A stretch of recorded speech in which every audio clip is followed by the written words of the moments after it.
Hello everyone, welcome to my blog.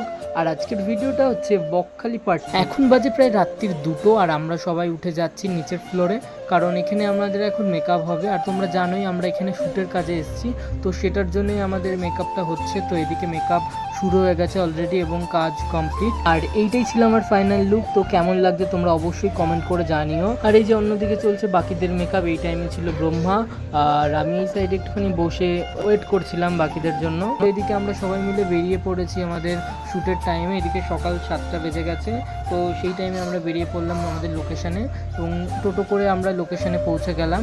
তো তোমরা দেখতেই পারবে লোকেশানটা এতটাই সুন্দর, কি বলবো, পুরো সমুদ্রের ধারে, পুরো অন্যরকম একটা ভালো লাগা সেই টাইমে কাজ করছিল। এবং নেমে পড়লাম আমরা আমাদের লোকেশানের মেন স্পটে। তো এই দেখো, এটা ছিল আমাদের লোকেশান, চারিদিকটা পুরোই ফাঁকা, আমরা ছাড়া আর কেউই নেই বলতে পারো। তো আমি ওদিকে নেমে পড়লাম আর ওই যে সামনে বিষ্ণু আর আমাদের ব্রহ্মা চলে গেল, এদিকে শ্যুট শুরু হয়ে গেছে। তো সেই নিয়ে কিছু কথাবার্তা চলছিল, ওইদিকে আমি একটু ভিডিও করে নিচ্ছিলাম। আমার শ্যুট এখন একটু দেরি ছিল, তো এইদিকে তোমাদের সঙ্গে ভাবলাম একটু লোকেশানটা শেয়ার করি। আমি একটু বসে রেস্ট করছিলাম অন্যদের যখন শ্যুট চলছিল। তো এই দিকটাই শ্যুট চলছে এবং আমরা বসেছিলাম এবং বসে থাকতে থাকতে দেখি মাটি দিয়ে লাল কাঁকড়াগুলো কী সুন্দর উঠছে যাচ্ছে। তারপর আমরা একটু ঘুরলাম এবং আস্তে আস্তে চলে গেলাম মেন জলের দিকে।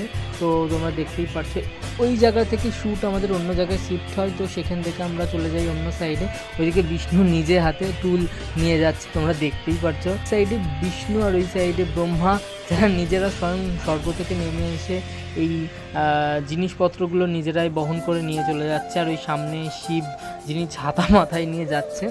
তো আমরা প্রপার চলে এসেছি সমুদ্রের ধারে। তো তোমরা দেখতেই পাচ্ছ জলের কতটা স্রোত আর কতটা ভালো লাগছে এই সামনে থেকে। আর আমি তো প্রপার জলের কাছে নেমেই পড়েছিলাম, কারণ এত সামনে জল আর আমি সামনে দাঁড়িয়ে থাকবো এটা কখনোই হতে পারে না। তো জল থেকে একটু ভিডিও করছিলাম আর ওইদিকে অলরেডি শ্যুট শুরু হয়ে গেছে, কারণ এই শ্যুটটা ছিল মেন জলের ধারেই। তো ওইদিকে জল আসছে এবং শ্যুট ওদিকে শুরু হয়ে গেছে। বিষ্ণু পুরো রেগেই গেছে, কি করবে।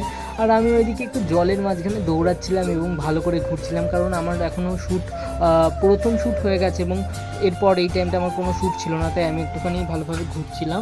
তো আমাদের শ্যুট অলরেডি ডান হয়ে গেছে। এই টাইমটা ছিল সন্ধ্যেবেলা, আমাদের শ্যুট কমপ্লিট করে যে যার রুমে ফিরে এসেছিলাম এবং সবাই মিলে বেরিয়েছিলাম আজকে সন্ধ্যাটা একটুখানি ঘুরবো বলে। যেহেতু বকখালিতে এসেছি আর নিজেরা একটু ঘুরবো না, এটা কখনো হতেই পারে না। তো আমরা যে যার মতো বিভিন্ন মাছ অর্ডার করে আমরা সেটাকে ফ্রাই করতে দিয়ে দিয়েছি। আর ওইদিকে আমরা ঘুরছিলাম এবং ঘুরতে ঘুরতে একটুখানি কিছু ঠান্ডা কিছু খেয়ে নিলাম। তার মধ্যে আমি নিয়েছিলাম একটা কুলফি এবং বাকিরা যে যার মতো নিয়েছিল।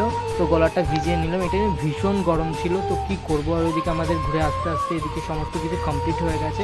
তো আমরা বিভিন্ন বাঁশপাতার মাছ থেকে শুরু করে আরও বিভিন্ন ধরনের মাছ, তারপর আমরা সেগুলো একটু টেস্ট করছিলাম, বেশ ভাল লাগছিল। তবে একটা সমুদ্রের মাছের অন্যরকম একটা গন্ধ থাকে, সেটা আমার একদমই ভালো লাগে। এখানে বিভিন্ন রকমের মাছ ছিল, যেটা আমি নামও জানি না সবগুলোর। তো তার মধ্যে আমরা আমাদের মতো অর্ডার দিয়েছিলাম, তো তোমরা সেটা দেখতেই পারবে। তো এ দেখো, তোমাদের জন্য আমি একটা দেখাচ্ছি। বিভিন্ন রকম মাছ এখানে প্লেটে সাজানো থাকে এবং এই প্লেট অনুযায়ী এখানকার দাম হয়। এক প্লেটে বিভিন্ন টাইপের মাছ এবং বিভিন্ন পিচের থাকে, তো সেইগুলো সমস্ত কিছু এখানে প্লেট ওয়াইজ এরা দাম নেয়। তো এখানে আমরা আরও পরপর অনেক কিছু অর্ডার করেছিলাম। আমাদের ঘোরা এবং খাওয়া কমপ্লিট হয়ে গেলে আমরা সোজা রওনা দিই আমাদের হোটেলের দিকে এবং যেতে যেতে একটা জুস খাই। তো যাই হোক, আজকের ভিডিওটা এখানেই শেষ করছি। টাটা।